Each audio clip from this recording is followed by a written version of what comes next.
আসসালামু আলাইকুম। আশা করছি আল্লাহর রহমতে আপনারা সবাই ভালো আছেন। আমি সাইফুল, আর আপনারা শুনছেন আপনাদের পরিচিত সেই ভৌতিক গল্পের আসর বুটকম ডট।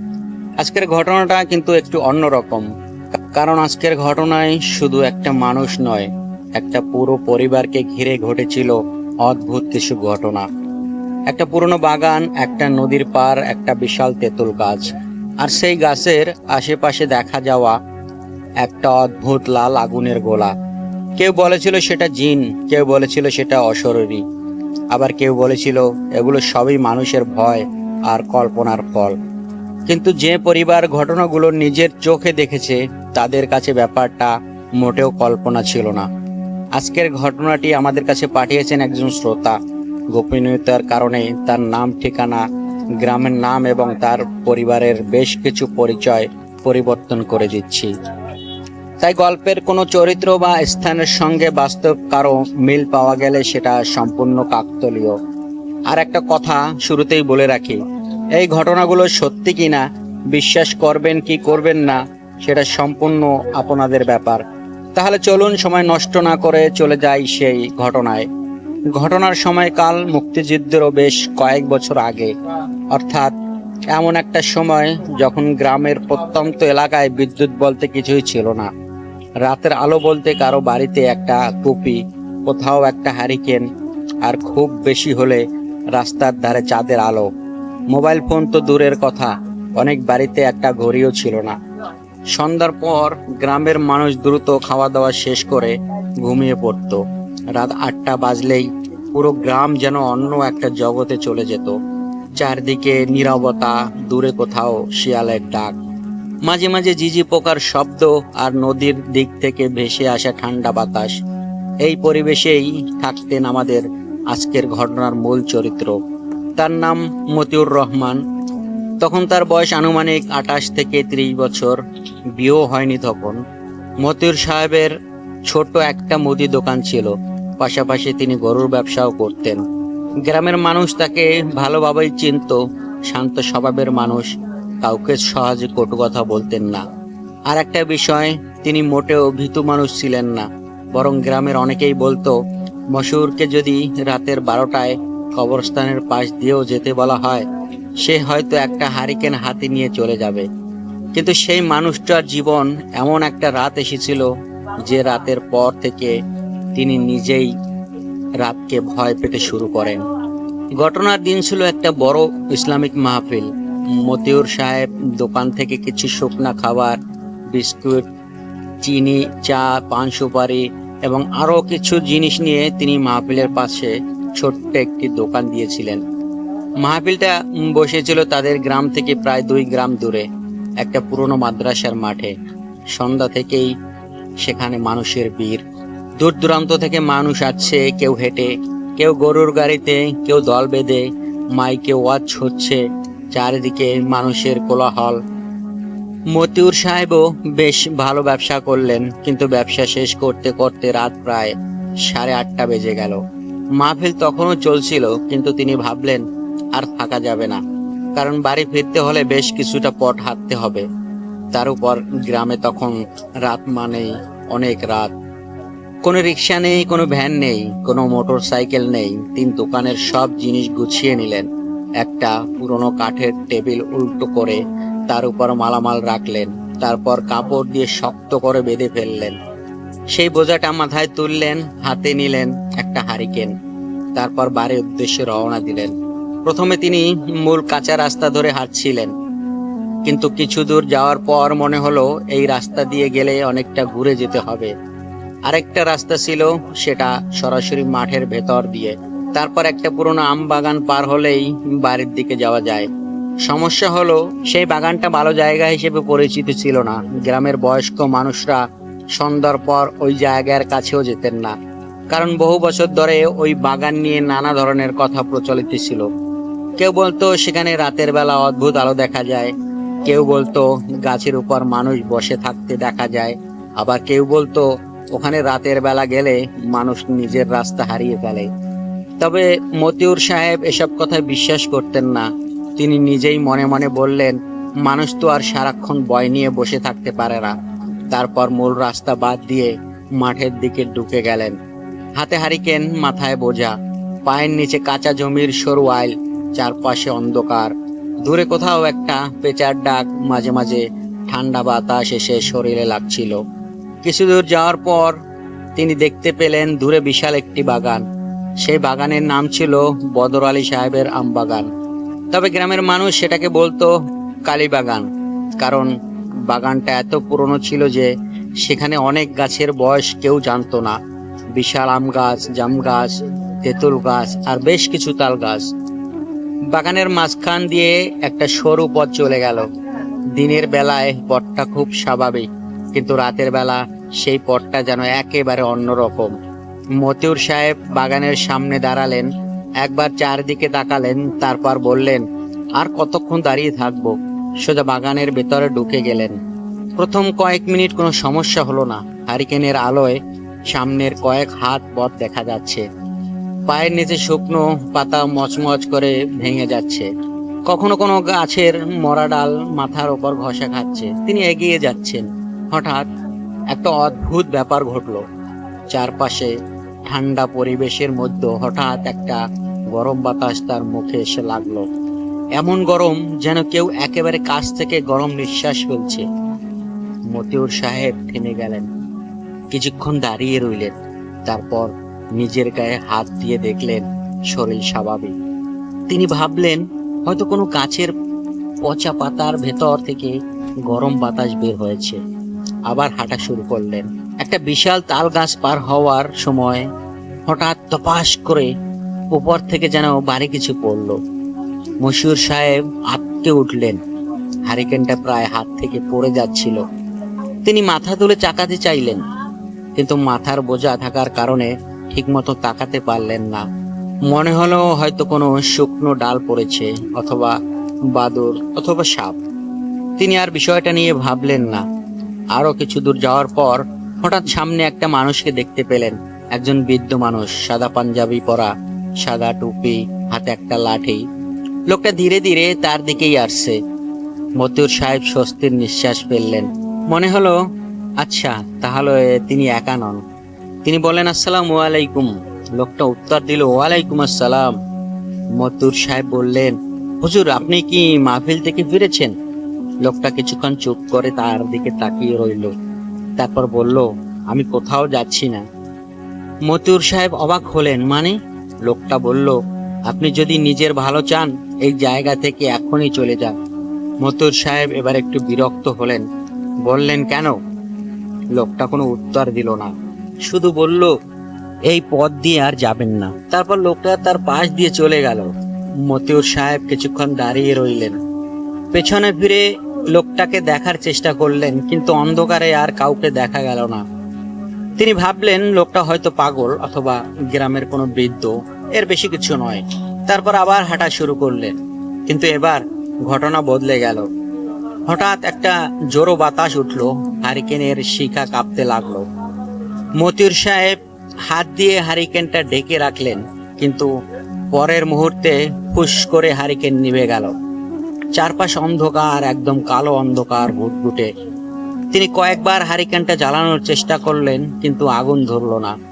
মতিউর সাহেব এবার প্রথমবারের মতো ভয় পেলেন। তারপর নিজেকে সামলালেন, মনে মনে দোয়া পড়তে শুরু করলেন। 1 পা, 2 পা, 3 পা, এভাবে এগোতে থাকলেন। হঠাৎ তার পায়ের সঙ্গে কিছু একটা ধাক্কা খেল। তিনি ভেবেছিলেন কোনো গাছের শিকড়, কিন্তু জিনিসটা যেন নরম। তিনি পা দিয়ে জোরে সরিয়ে দিলেন, আর ঠিক তখনই চারপাশে প্রচন্ড শব্দ শুরু হলো। মনে হলো বাগানের সব গাছ একসাথে দুলছে, ডালপালা ভেঙে পড়ছে, পাতা জ্বরের মতো উঠছে। একটা গাছের সাথে আর একটা গাছ ধাক্কা খাচ্ছে। শব্দে মনে হচ্ছে যেন ভয়ঙ্কর জ্বর উঠছে। কিন্তু অদ্ভুত ব্যাপার, মতিউর সাহেবের শরীরে বাতাসের সামান্য ছোঁয়াও লাগছে না, তার কাপড়ও নড়ছে না। তিনি শুধু শব্দ শুনছেন। এবার তিনি দৌড়াতে শুরু করলেন। কিছু দূর যাওয়ার পর হঠাৎ আকাশের দিক থেকে একটা আলো দেখা গেল। প্রথমে খুব ছোট, তারপর বড় হতে লাগলো। লাল, সেটি একেবারে আগুনের মতো লাল। একটা গোলাকার আলো, মনে হচ্ছিল আগুনের বিশাল একটা বল আকাশে ভাসছে। মতিউর সাহেব দাঁড়িয়ে গেলেন। আলোটা তার মাথার উপর দিয়ে চলে গেল। তারপর বাগানের সামনে গিয়ে হঠাৎ মাটির কাছাকাছি নেমে এলো। তিনি কিছুই বুঝতে পারছিলেন না, দৌড়াবেন নাকি দাঁড়িয়ে থাকবেন। তারপর তিনি চোখ বন্ধ করে দোয়া পড়তে শুরু করলেন। ঠিক তখন পিছন থেকে কারো হাত তার কাঁধে পড়ল। তো মতিউর সাহেব ঘুরে দাঁড়ানোর আগেই থাপ্পড়ের মতো একটা প্রচন্ড আঘাত তার পিঠে লাগলো। তিনি সামনে ছিটকে পড়লেন। পায়ে তীব্র ব্যথা হলো। মাটিতে পড়ে থাকা অবস্থায় চোখ খুলে দেখলেন সেই লাল আলোটা এখন তার দিকে আসছে, ধীরে ধীরে ভেসে ভেসে, মাটির উপর দিয়ে নয়, হাওয়ার মধ্য দিয়ে। মতিউর সাহেব আর কোনো চিন্তা ভাবনা কিছুই করলেন না। মাথার বোঝা, হারিকেন সবকিছু ফেলে দিলেন। তারপর প্রাণপণে দৌড় দিলেন। পেছনে তাকানোর সাহস নেই। দৌড়াতে দৌড়াতে তিনি বাগানের শেষ মাথায় পৌঁছে গেলেন। তারপর মাঠে ঢুকে পড়লেন। দূরে একটা বাড়িতে আলো দেখা যাচ্ছিল। তিনি সেই বাড়ির দিকে দৌড়াতে গেলেন। দরজার কাছে পৌঁছে চিৎকার করে বললেন, বাঁচান। তারপর তিনি অজ্ঞান হয়ে পড়ে গেলেন। বাড়ির লোকজন তাকে চিনত। তারা দ্রুত পানি ছিটিয়ে জ্ঞান ফেরানোর চেষ্টা করলেন। কিছুক্ষণ পর তার জ্ঞান ফিরল, কিন্তু তিনি শুধু একটা কথাই বললেন, ওই লাল আলোটা। এরপর আবার অচেতন হয়ে গেলেন। রাত তখন অনেক হয়ে গেল। বাড়ির লোকেরা তাকে একা যেতে দিল না। কয়েকজন মিলে তাকে তাদের বাড়িতে রাখলো। পরদিন সকালে পরিবারের লোকজন এসে তাকে নিয়ে গেল। বাড়িতে পৌঁছানোর পরও মশিউর সাহেব স্বাভাবিক ছিলেন না। তার শরীর প্রচন্ড জ্বর, চোখ লাল। মাঝে মাঝে তিনি এমন কিছু কথা বলেছিলেন যার কোনো অর্থই বোঝা যাচ্ছিল না।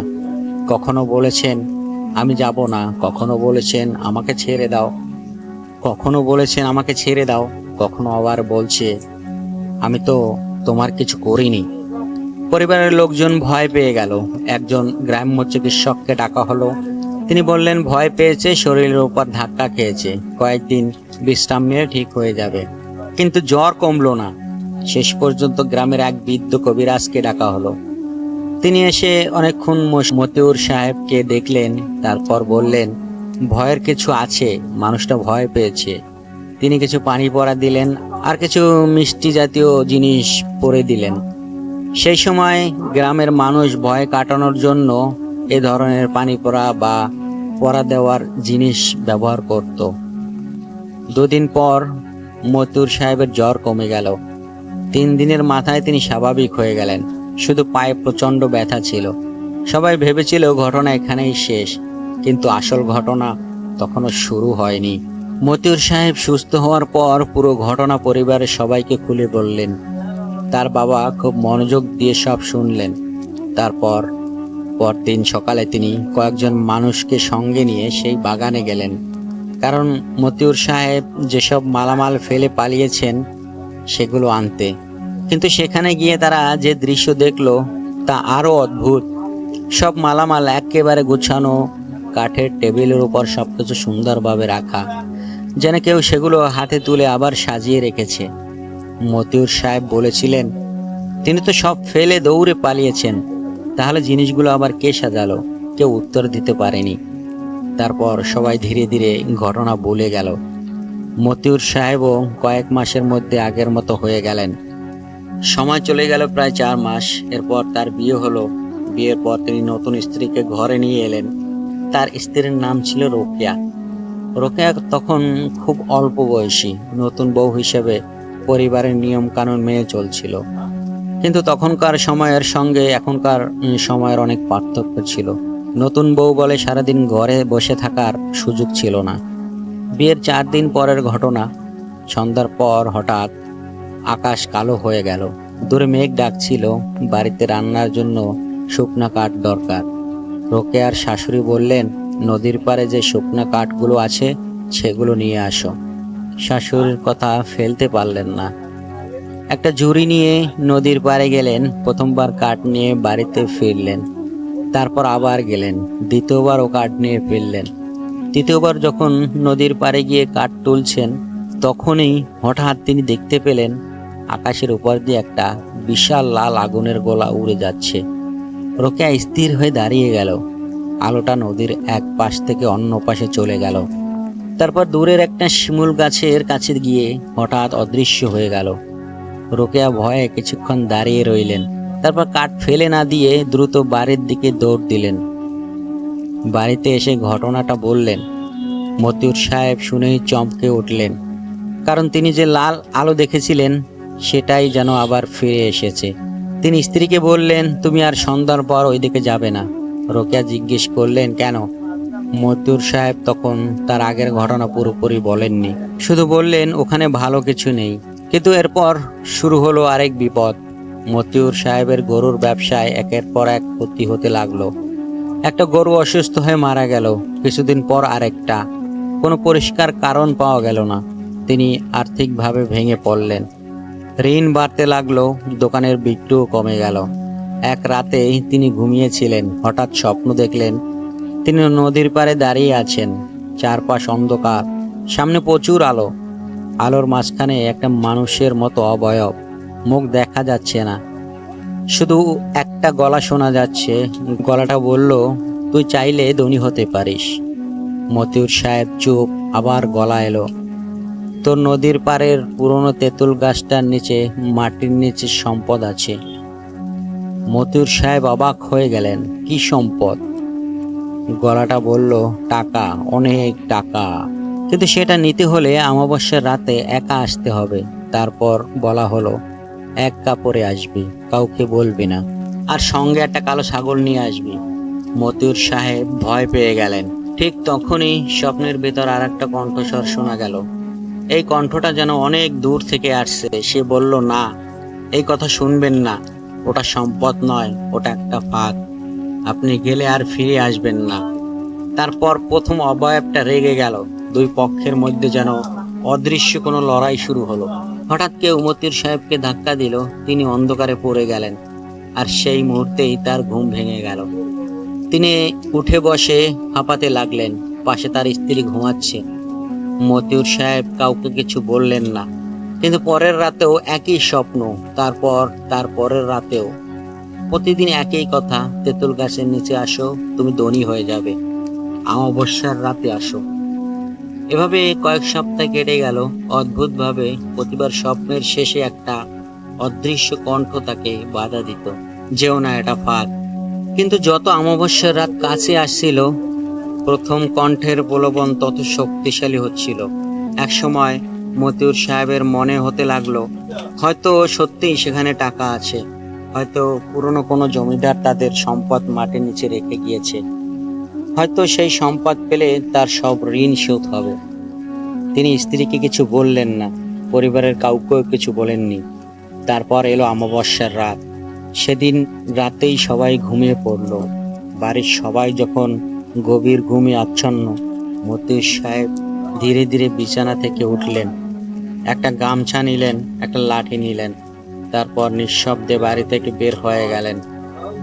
নদীর দিকে হাঁটতে হাঁটতে তার মনে হচ্ছিল কেউ যেন তাকে অনুসরণ করছে, কিন্তু পেছনে তাকালে কাউকে দেখা যাচ্ছিল না। তিনি তেঁতুল গাছের কাছে পৌঁছালেন। গাছটা এত বড় ছিল যে তার নিচে দাঁড়ালে আকাশ দেখা যেত না। চারপাশে অন্ধকার, নদীর পানি কালো হয়ে আছে। মশিউর সাহেব কিছুক্ষণ দাঁড়িয়ে রইলেন। কিছুই হলো না। তিনি ভাবলেন, হয়তো সবই স্বপ্ন, হয়তো তিনি ভুল করেছেন। তাই বাড়ির দিকে ফিরে হাঁটতে শুরু করলেন। ঠিক তখনই পেছন থেকে একটা শব্দ, ঝনঝন করে, মনে হলো টাকার থলে নাড়ালে যেমন শব্দ হয়। তিনি থেমে গেলেন, ধীরে ধীরে পেছনে তাকালেন। তারপর যা দেখলেন, আজও তার পরিবারের কেউ সেটার ব্যাখ্যা করতে পারে না। একটা পুরনো কাপড়ের থলে হাওয়ায় ভাসছে, মাটির এক হাত উপরে। থলেটা নিজে নিজে দুলছে, আর ভেতর থেকে টাকার মতো শব্দ আসছে, ঝনঝন করে। মতিউর সাহেবের চোখ বড় হয়ে গেল। তিনি লাঠিটা শক্ত করে ধরলেন। তার মনে হচ্ছিল থলের কাছে গেলে সব সমস্যার সমাধান হয়ে যাবে, ঋণ থাকবে না, ব্যবসা আবার শুরু করতে পারবে, স্ত্রীকে ভালো রাখতে পারবে। কিন্তু ঠিক তখনই তার মনে সেই স্বপ্নের দ্বিতীয় কণ্ঠস্বর ভেসে উঠল, যেও না, ওটা ফাঁদ। মতিউর সাহেব থলেটার দিকে তাকিয়ে রইলেন। তারপর হঠাৎ, কেন জানি না, তিনি লাঠি দিয়ে থলেটাকে আঘাত করলেন। লাঠি লাগার সঙ্গে সঙ্গে থলেটা মাটিতে পড়েনি, বরং চারপাশে কালো ধোঁয়া ছড়িয়ে পড়ল। মুহূর্তের মধ্যে নদীর পাড় ঢেকে গেল কালো ধোঁয়ায়, আর সেই ধোঁয়ার মধ্য থেকে একটা ভারী কণ্ঠস্বর ভেসে এলো, আমাকে আঘাত করলি? মশিউর সাহেব জমে গেলেন। কণ্ঠটা আবার বলল, আমি তোকে ধনী করতে চেয়েছিলাম, তুই আমার সঙ্গে এমন করলি, এর শাস্তি তোকে পেতেই হবে। মশিউর সাহেব পেছন ফিরে দৌড় দিলেন, কিন্তু কয়েক পা যেতেই তার পা যেন মাটির সঙ্গে আটকে গেল। তিনি নড়তে পারছেন না, চিৎকার করতে চাইলেন, গলা দিয়ে কোনো শব্দ বের হলো না। তার বুক ধড়ফড় করতে লাগলো, চোখের সামনে অন্ধকার। তিনি চোখ বন্ধ করে দোয়া পড়তে শুরু করলেন। হঠাৎ দূর থেকে একটি পরিচিত কণ্ঠস্বর, মতিউর। তিনি চোখ খুললেন, তার স্ত্রী রোকেয়া। রোকেয়া নদীর দিক থেকে দৌড়ে আসছেন। মতিউর সাহেব অবাক হয়ে গেলেন। তিনি তখনও বুঝতে পারছেন না তার স্ত্রী এখানে এলেন কিভাবে। রোকেয়া কাছে আসতেই যেন সেই অদৃশ্য বন্ধন ছিঁড়ে গেল। মতিউর সাহেব মাটিতে পড়ে গেলেন, তার পা অবশ, কিন্তু এবার তিনি কথা বলতে পারছেন। রোকেয়া তাকে ধরে বাড়ির দিকে নিয়ে গেলেন।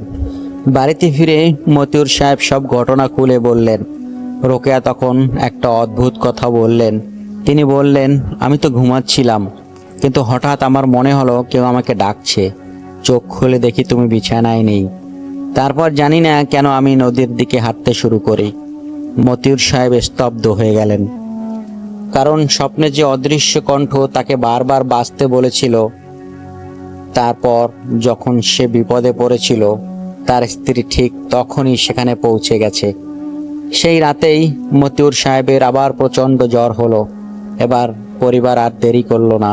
পরদিন গ্রামের একজন পরিচিত আলেম ও হুজুরকে ডেকে আনা হলো। হুজুর সব কথা শুনলেন, তারপর বললেন, আগে আমি পুরো ঘটনাটা শুনি। মতিউর সাহেব সব খুলে বললেন। বাগানের ঘটনা, সাদা পোশাকের লোক, লাল আলো স্বপ্ন, টাকার থলে, অমাবস্যার রাত, সব কিছু।